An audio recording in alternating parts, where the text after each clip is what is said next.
দিয়া, তুই কি কাঁদছিস? প্লিজ চলে যা তুই আমার লাইফ থেকে। আমি আর চাই না তোকে। প্লিজ আমাকে আর ডিস্টার্ব করিস না। আর যদি ডিস্টার্ব করি তাহলে কি করবি? দূর, তুই বুঝছিস না কেন? আমার ফ্যামিলি মানবে না এই সম্পর্কটাকে। আচ্ছা, বুঝলাম।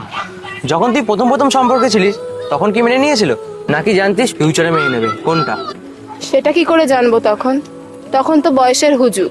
প্রেম করব করব ভাব, আর একটা ভালো ছেলে পেয়েছিলাম আর প্রেম করে বসলাম। আর প্রেম হয়ে গেল, তাই তো? তখন যদি জানতাম ফিউচারে এত সমস্যা হবে, তাহলে কি ভালোবাসতাম তোকে? এক্স্যাক্টলি, এটাই আমি বোঝাতে চাইছিলাম তোকে।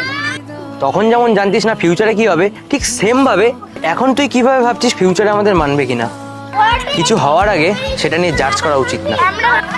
তুই যেটা ভাবছিস এতটা সহজ নয়। বাড়ির লোক মানবে না রে। সব সম্পর্কে মেনে নেবে, শুধু নিজের পায়ে দাঁড়া, নিজেকে একটু সময় দে, স্ট্যাবলিশ হ, সব মেনে নেবে। কারণ সব বাবা মাই চায় যে তাদের অবর্তমানে তাদের সন্তানরা খুশি থাকুক। ইন ফিউচার কোনো কিছুর অভাব যেন তাদের না হয়, এটা চাও কি খুব ভুল?